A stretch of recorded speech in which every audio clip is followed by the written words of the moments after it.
Mr. Mọ́tọ̀sán ìyá mi mo dá yín. mo ní tí ọwọ́ ò bá kági òsè ẹ bá ń parí òwe yẹn. Tí ọwọ́ bá ká yóò sì mo ti mo lè lọ́dún wọn mo ti gbàgbé akọ́mọ̀ ẹ̀. ẹ bẹ́ẹ̀ ní kó lọ wáyé pàdé. tí ọwọ́ bá ká yóò sì ó máa fẹ́ pà náà. ẹ pà báwo. àní tí ọwọ́ ò bá òwe ní ẹ bá ń parí rẹ̀ ẹ ṣáájú mi lọ tí ọwọ́ ò bá kági òsè ẹ parí òwe wọn. akọ́mọ̀ mọ̀. ó ṣe okay okay yóò kẹta. okay àwọn èèyàn ti bá yín kọ́ pamọ́ wọ́n ti bá yín kọ́ sísàlẹ̀. tí ọwọ́ ò bá kági òsè á ká ẹ̀ka rẹ̀. now nígbà tí ẹ sọ wípé kí Fọláṣadé jáde nínú Nàìjíríà mo fẹ́ kọ́kọ́ la ọ̀rọ̀ kan yé yín gbogbo àlà ń wájọ́ sí ṣùgbọ́n ẹ jẹ́ ká fojú sùnùkùn wò ó lọ báyìí fún anybody tó bá wà ní Nàìjíríà. Number one, before kí Fọláṣadé tó lè jáde tó bá fẹ́ sọ̀rọ̀ Blessing gbúdọ̀ ready láti support àdúrà ó gbúdọ̀ ready láti back ẹ̀ bàbá Mohbad fúnra rẹ̀ ó gbúdọ̀ ready láti dúró tì wọ́n nígbà tí Mohbad ti kú gbogbo wọn ti ṣe yẹ́lẹyẹ̀lẹ ṣé tí Fọláṣadé nígbà tí ṣé Blessing ò mọ kú tó pa àbúrò ẹ̀ gbogbo information tó ń ṣẹlẹ̀ nínú ilé Mohbad ló send sí wọn Blessing jẹ́ kan lára àwọn tó ń send sí jẹ́fẹ́ lẹ́yìn lẹ́lẹ̀ tó ń fún ní gbogbo information ẹ̀ débi iCloud gbogbo tó wà nínú CCTV camera they knew everything tó ń send sí wọn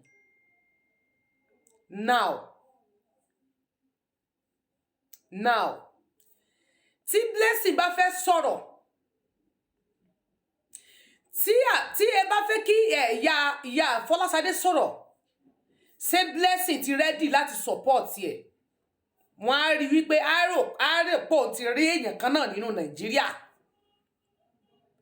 kódà tí àdúrà ò bá sọ̀rọ̀ pé bóyá ó bẹ nínú ilé ṣé bàbá náà ready láti fún wọn ní full support tí Blessing sọ fún bàbá nígbà tó pè wọ́n lórí fóònù ṣé ẹ rò pé Blessing daft kò ní sọ̀rọ̀ fún bàbá ẹ̀ bàbá Mohbad ò mọ tó ṣẹlẹ̀ nínú ilé àdé kẹ́ni kankan má gbóhùn lẹ́nu ẹjẹ́ sáré sọ̀rọ̀ tèmi tán Blessing sọ ohun tó ṣẹlẹ̀ fún bàbá mọ a lot nípa rẹ̀ ṣùgbọ́n torí pé ó dá wà bí igi kan ṣoṣo àti threatening àti gbogbo àwọn wèrè tán kó ní fúrọ̀ wọ́n fẹ́ kọ́lọ́pàá ṣiṣẹ́ ń ló fi ń yín jẹ wọn àṣà àkùkù mọ̀ pé wọ́n ń fọmọ ní poison jẹ nínú ilé náírà wọ́n ń fún lé ògùn mu bàbá ò sọ̀rọ̀ torí pé tó bá sọ̀rọ̀ wọn á níbo ló ti gbọ́ talent tó sọ fún wọn dẹ̀ tí lòun ló pa ọmọ ìdí tí bàbá ò fi lè sọ̀rọ̀ ni mò ń sọ yìí o ìdí wọn ní òun tí lòun ló pa ọmọ rẹ̀ tó bá wá ní báyìí ni wọ́n lásàsí lólú àtẹ̀dì now wọ́n ní báwo ló ṣe mọ̀ wípé irú ikú báyìí ni Mohbad kú wọ́n á ní ta ló sọ fún àdúrà sì náà ti threaten nípa ẹ̀ tí ò gbúdọ̀ sọ̀rọ̀ Blessing náà ti kill nípa ẹ̀ kò gbúdọ̀ sọ̀rọ̀ ọmọ wo ló wá fẹ́ sọ nínú àwọn méjèèjì pé àwọn náà pè wọ́n tí wọ́n ní lọ sí níjàmbá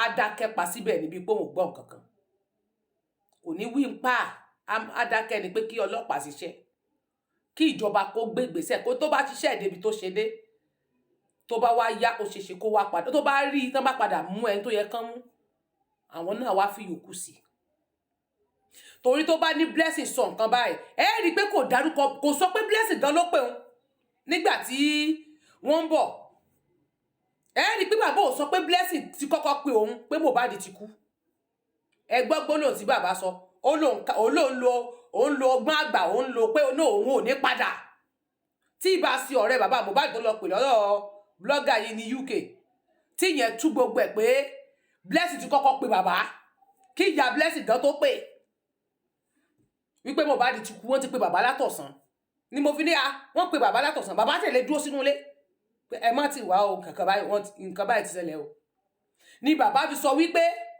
òun lo ọgbọ́n àgbà lòun fi ní no ṣe mọ̀ pé ayé bá bìlífù tó wí àmọ́ pé èèyàn kan ló pè ṣùgbọ́n nígbà táṣìírí tú síta pé èèyàn ló pọ́ ọmọ rẹ̀ ló pè ẹ wo tán fojú Blessing rí gbà náà wọ́n fẹ́ ṣépè fún pa lọ́dọ̀ àwọn olórí burúkú yìí wọ́n wọ́ ọmọ yìí wọ́n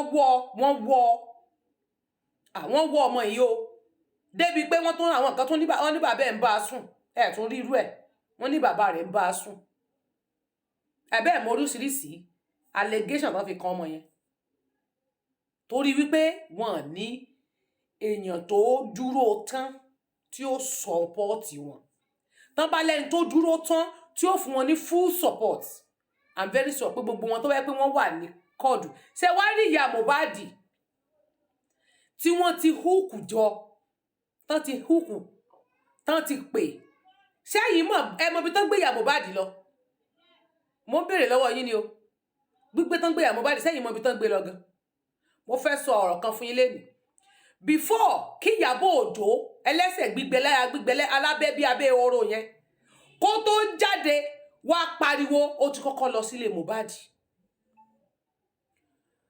ó ti kọ́kọ́ lọ sílé Mohbad ńgbà náà ó ti kọ́kọ́ lọ sí ibẹ̀ Ìyábọ̀ dẹ̀ jáde ṣé ìzínà 16 àbí 17 ló jáde tó ń pariwo Mohbad ó dẹ̀ ti lọ nígbà tí Mohbad kú níjọ́ tí Mohbad kú yẹn tán sin Mohbad ní ìjọ́ kẹtàn lọ gbé ìyá Mohbad táwọn Q Abiola lọ gbé ìyá Mohbad wá pẹ̀lú OGB tán lọ gbé ìyá Mohbad wá sílé Mohbad Ìyábọ̀ Òjó wà ńbẹ̀ Ìyábọ̀ Òjó wà ńbẹ̀ kò expect pé ó máa bá ìyá Mohbad ńbẹ̀ òun fúnra ẹ̀ tó fẹ́ lọ sọ pé òun ò mọ̀ pé òun máa bá ìyá Mohbad nínú ilé ọmọ rẹ̀ níjọ́ náà Ìyábọ̀ wà ńbẹ̀ tó bá dàbí irú ẹ̀ jẹ́ fún ilé evidence yẹn ń bọ̀ ṣẹ́fẹ́ ń bọ̀ ẹ jẹ́ fún ẹ ló yọ̀ mí pè mí padà jẹ́ sáré ṣètò mi tán màá pè é padà jẹ́ ṣe program mi tán.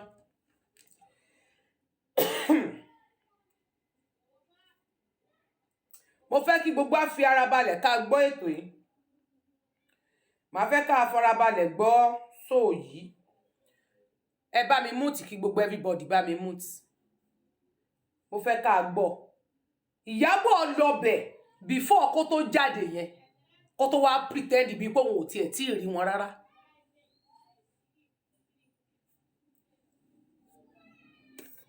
ó yá ṣùgbọ́n tá a bá ti ń play ẹ bá mi double tap screen yín torí tẹ́ ẹ bá double tap screen yẹn kò ní dáa ẹ bá ń double tap. Yes, team would also have people that would be doing their PR for them. Of course. So that one is expected. Then you expect people that don't just like you, maybe because of personal grievances or things that you guys must have had that would, it was something I pondered in. And everybody, I don't think I was the only one who, was engrossed in this pain and these emotions. And I don't think I don't think people know how disciplined I am. I don't think people know the kind of mother I am because they sometimes seek for justice. Justice sometimes takes time. We are so impatient. Nigerians are so impatient. It doesn't happen in a day.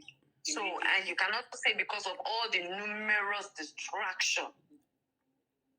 Second time going for interrogation. She was at the police station. That was one of the interrogations. Yes, for her interrogation and also more questioning and statements and all that. So she wasn't around. It was handed over to Mohbad's mom.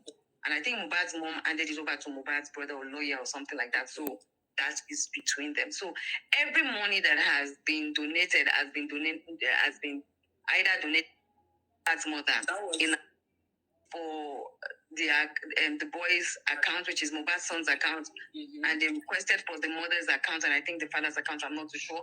But whatever it is they requested, I asked Mohbad's brother to give it to them, and I also sent it to the person that he sent to represent them, and they went to keep them. The other money I witnessed was the one the senator gave. That he gave it to Mohbad's mother in an envelope because yes, because it was live. Yes, because even Mohbad's wife was not around. I think that was her second time going for interrogation. She was at the police station. That was one of the interrogations. Yes, for her interrogation and also more questioning and statements and all that. So she. Ṣé mọ̀ pé níbẹ̀ yóò parọ́ nígbà tí wọ́n gbé owó fún wọn pẹ̀lú envelope yẹn ó ní Wùmí lọ fún interrogation ní Wùmí tó dé pink cap tó wà lẹ́yìn ìyá Mohbad ṣòkòtò tí Wùmí wọ̀ yẹn ń ló wọ̀ níbi aṣọ kan báyìí tí Wùmí wọ̀ tí mo mọ sábà lò tẹ́mi mọ sábà lò fún tagging so same ṣòkòtò yẹn náà ló wọ̀ níbẹ̀ tó lo pink cap Ìyábọ̀ sọ pé ó ló lọ fún interrogation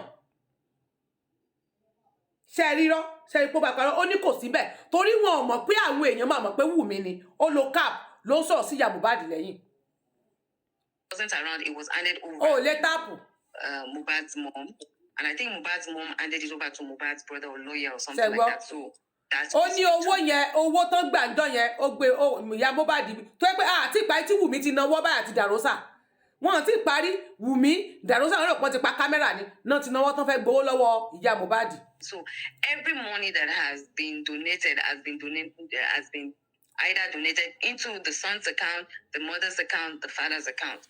I don't know if the wife's account was given. I'm not sure. I'm not going to say what I don't know. But I know that there is this other thing that people were saying that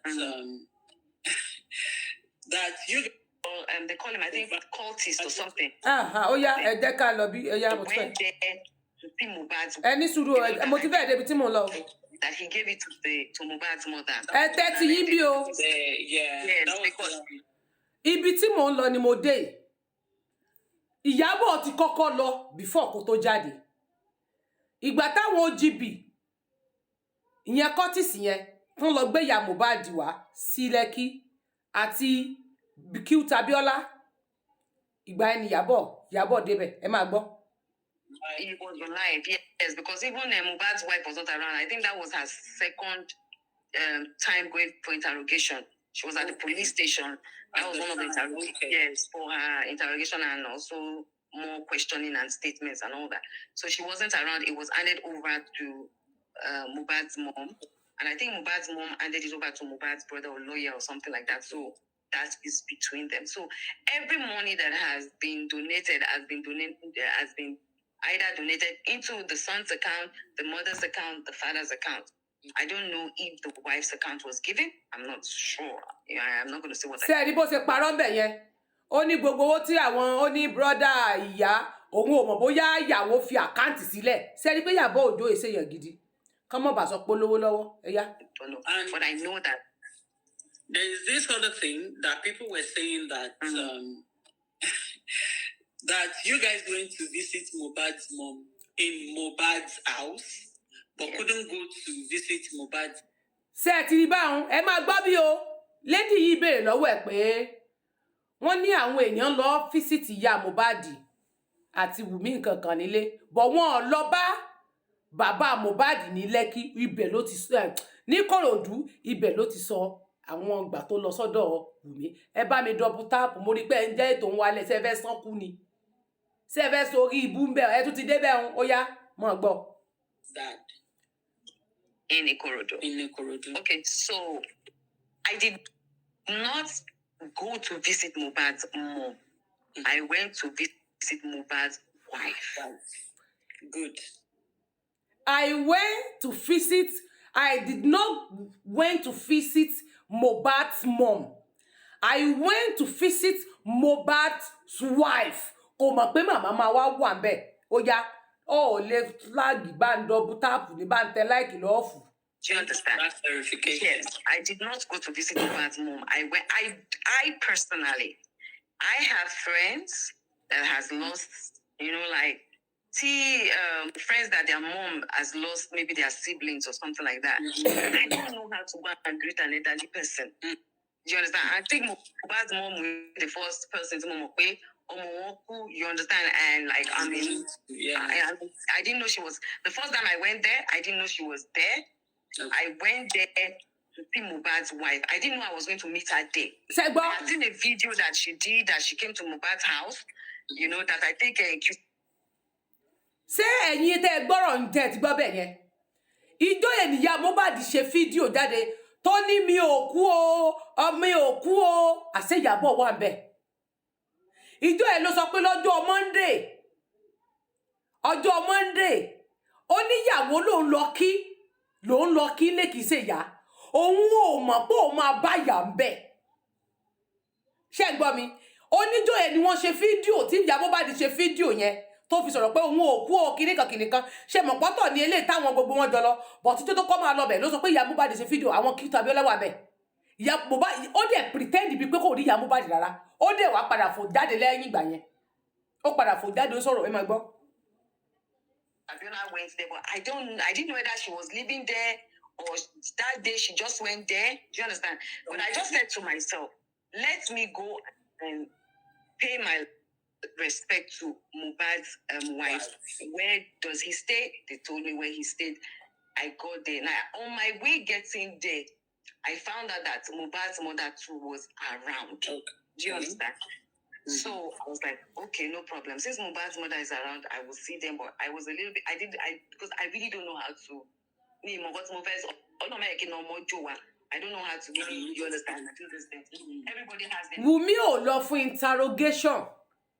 Wùmí wà níbi ilé tí Kàrímọ́ ló ń gbé pamọ́ sí. Ṣé ẹ rí lọ tó pa? Wùmí ó ń bẹ nílé tí Kàrímọ́ tó ló ń gbé pamọ́ sí sẹ́mọ̀ pé ó ló ń lọ gbé pamọ́ síbì kan. Torí ariwo tó ṣẹlẹ̀. Tàti yá àwọn gbogbo tán lọ bẹ̀ ẹ́ ti rántí. Ibẹ̀ ló wà kò dúró kò sí nílé. Now, ìwọ wá lọ fún interrogation. Ẹ máa gbọ́. Own ways and manners of greeting anyone, but I didn't know. But I just felt the need that I can't be fighting for this case, and I'm not going to say, you understand? Yeah. Say the wife. They have some sort of connection now, anyway. Apart from that, I personally watched How Cute Abiola and one boy they call him, I think, cultist or something.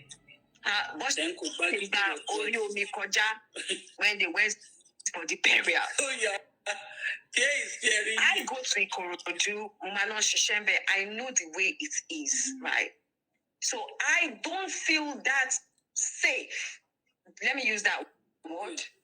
I don't feel that safe going all the way to Ikorodu to go and greet Mohbad's dad.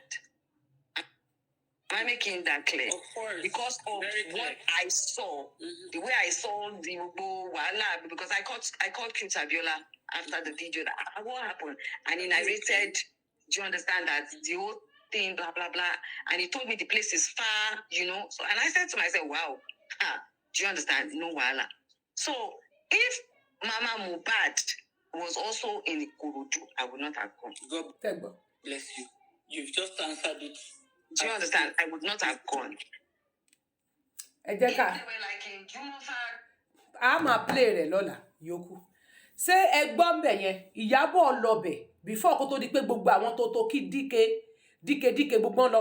Ìgbà yẹn ni wọ́n lọ gbé ìyá Mohbad ní Ìkòròdú tí wọ́n gbé wá sí ilé táwọn Cute Abiola tí wọ́n lọ gbé bóyá ọjọ́ kejì àbí ọjọ́ kẹta tí Mohbad tán sí Mohbad. Bóyá ọjọ́ kejì àbí ọjọ́ kẹta tí wọ́n sin Mohbad ni wọ́n lọ gbé ìyá Mohbad wá sí Lẹ́kì ni wọ́n gbé wá sí Lẹ́kì Wùmí dẹ̀ wà lọ́dọ̀ ibi tí Kàrímọ́ gbé pamọ́ sí ṣùgbọ́n ìyá Mohbad wà Lẹ́kì tó fi nínú ilé ọmọ mi rèé àwọn ìyá yìí ni wọ́n wà náà gbé síbẹ̀ Ìyábọ̀ mọ̀ wípé àwọn Cute Abiola náà máa wà bẹ́ẹ̀ ó ní òun ò mọ̀ pé ó ní Wùmí I went there to visit Mohbad's wife. I didn't know that I didn't went there to visit her mother. Mohbad's mom. Kò ní ṣe pé ó lọ bẹ̀ fún màmá. Wùmí ló bá lọ ó bá ìyá bẹ́ẹ̀ ni ó lóun ò mọ̀ pé màmá máa wà bẹ́ẹ̀. Gbà tó ń débẹ̀ ló ń bá wọn Cute Abiola pẹ̀lú OGB pẹ̀lú ẹ̀ torí àwọn ni wọ́n lọ gbé. Àwọn Cute Abiola yẹn ni wọ́n lọ gbé. Your team has complete the stage 1 of the team question team. Okay, thank you.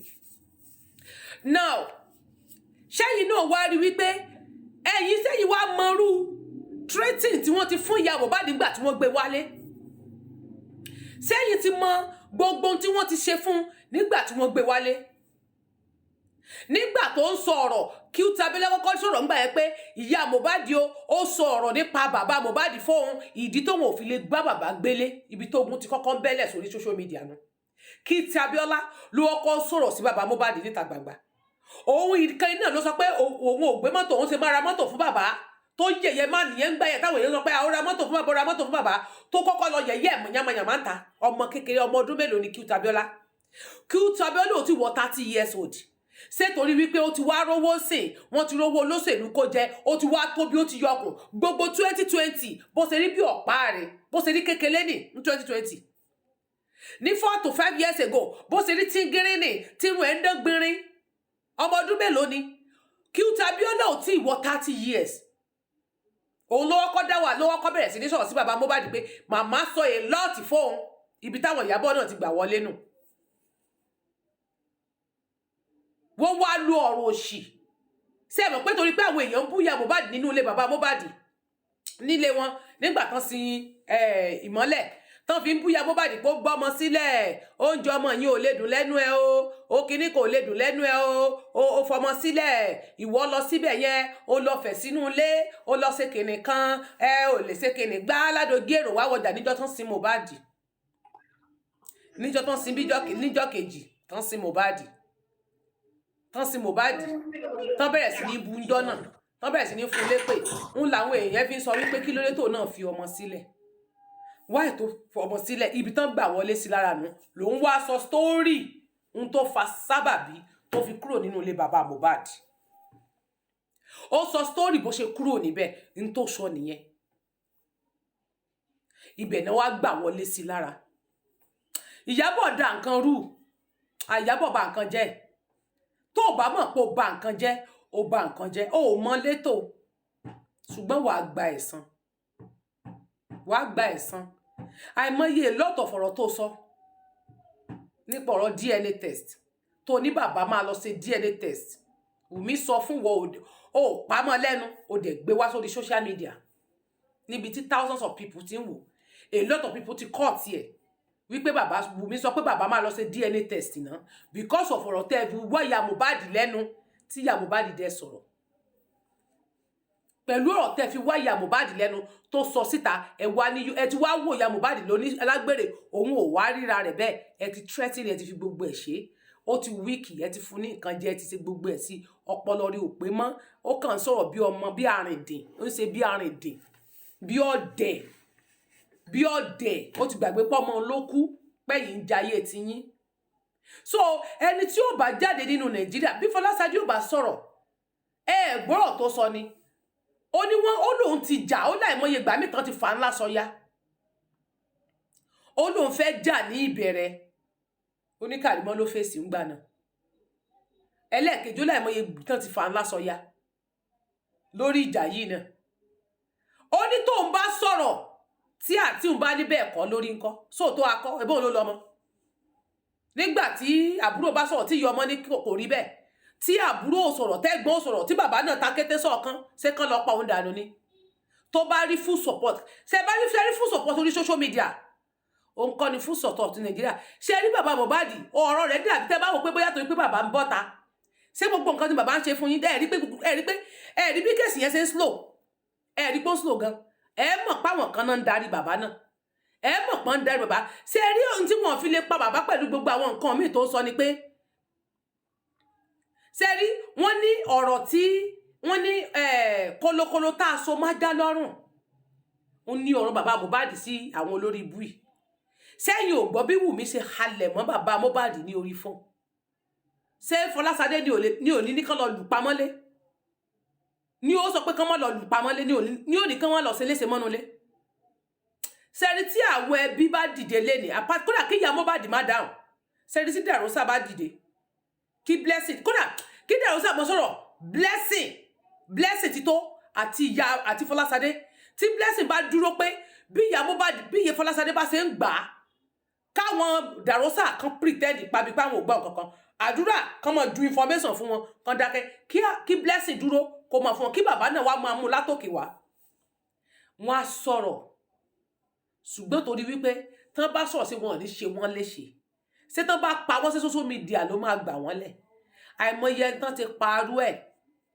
àìmọye tán ti ṣe léṣerú ẹ̀ tó bá blessing lè mímọ̀ pé ó wà ní position tí Fọláṣadé wà yẹn tó wà nínú Nàìjíríà blessing ló lè sọ̀rọ̀ torí bàbá ẹ̀ ti dúró báyìí sìn bàbá ẹ̀ ti bọ́ta sìn blessing ló tún lè sọ ọ̀rọ̀ tí wọn ò ní lè pa torí ẹ̀gbọ́n Bámisáyé ó dúró tán ni ẹ̀gbọ́n Bámisáyé ó dúró tán báyìí ni blessing ló lè sọ̀rọ̀ ṣùgbọ́n tí àbúrò ìyá Mohbad bá sọ̀rọ̀ tí ìyá Mohbad bá nírọ́ ló pakọ́ blessing tí ń si ẹ̀gbọ́n ó dákẹ́ wọ́n á ṣe níjàmbá ṣé tó bá ṣe ń jàmbá sẹ́mi àti yín máa gbà á pariwo online náà là máa dákẹ́ wọ́n dẹ̀ ní bí ọ̀rọ̀ òwe tí mo pa fún wọ́n ní tí ọwọ́ ò bá kági òsì táwọn ọmọlọ́mọ bá ń lọ skul ńkọ́ tán bá lọ fi nǹkan sínú oúnjẹ fún wọn ńkọ́ ta ni ó bá wọn rojọ́ gbórin tí Naira Marley kọ ni ó ní àìmọye àwọn èèyàn ni wọ́n ti rì mọ́lẹ̀ àbẹ́ ẹ̀ ti gbàgbé ẹ lọ gbórin ẹ̀ ó láìmọye àwọn èèyàn tó ti lọ àìmọye àwọn èèyàn tán ti rì mọ́lẹ̀ àìmọye àwọn tán ti padà nù tán ti rì mọ́lẹ̀